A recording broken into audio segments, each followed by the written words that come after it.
ఈరోజు చాలా దురదృష్టకరమైన రోజు అండి. మరి ముఖ్యంగా రెండు రాష్ట్రాల ప్రజల కంటే నాకే ఎక్కువ ఆత్మీయుడు కోటన్న. నేను సినిమాల్లోనే కాదు, బయట కూడా ఒంటరిగా కలిసినప్పుడు కూడా, ఫోన్లో మాట్లాడుకున్నప్పుడు కూడా ఆ సెటైర్లు యాజ్ ఇట్ ఈజ్గా సినిమాల్లో ఎలాగైతే పాము ముంగిసలాగా అలాగే ఉండేది. నేను మొన్ననే ఫోన్ చేశాను, మొన్న సాయంత్రం ఒక షూటింగ్ సందర్భంగా ఫోన్ చేస్తే ఎక్కడున్నావురా అన్నాడు. వాళ్ళ దగ్గర ఉన్నన్నా అన్న.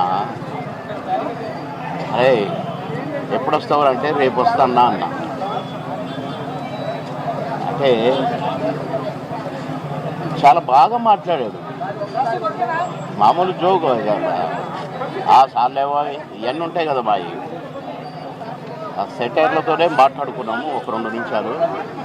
నాకు షార్ట్ రెడీ అన్నా, నేను సాయంత్రం మాట్లాడతా మళ్ళీ అని సాయంత్రం చేస్తే పడుకున్నారు. అదేదో మందు వేశాడు డాక్టర్ గారు అని చెప్పారు. పెద్దమ్మాయి చెప్పింది, కోటన్న పెద్దమ్మాయి. సర్లే నేను రేపు వస్తున్నట్టు చెప్పు, లేకుంటే ఎల్లుండి పొద్దున వస్తానమ్మా అని చెప్పిన. రమ్మన్నాడంట.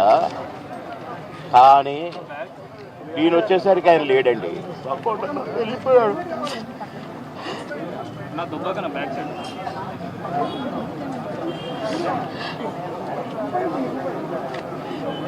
ఇంటికి వస్తే ఎంతో సంతోషంగా రారా బోరు కొడుతుందిరా అనేవాడు. ఇప్పుడే హాయిగా పడుకున్నాడు.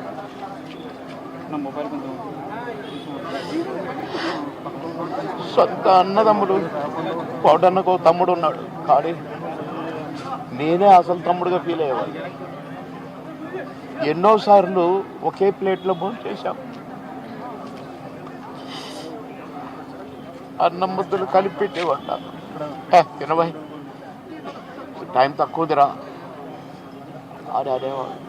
నేను ఎక్కడ ఏ ఊరిలో ఉన్నా, ఏ లాడ్జిలో ఉన్నా పక్క రూములే. మళ్ళీ ప్రొడ్యూసర్లు మొత్తుకునేవాళ్ళు, మీరిద్దరు ఒకటే రూమ్లో ఉంటారు కదా, అయితే ఆయన నీ రూమ్లో ఉంటాడో లేక నువ్వు ఆయన రూమ్లో ఉంటావు, మాకెందుకండి నష్టం చేస్తారు, ఒక రూమ్ డబ్బులు వేస్ట్ అని అనేవాళ్ళు.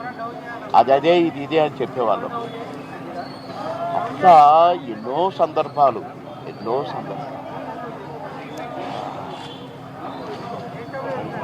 మాటలకు అందని సందర్భం. కనుక కోటన్న ఆత్మకి శాంతి చేకూరాలి,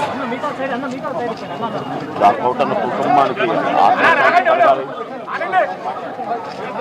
ఆ కోటన్న లేనిలో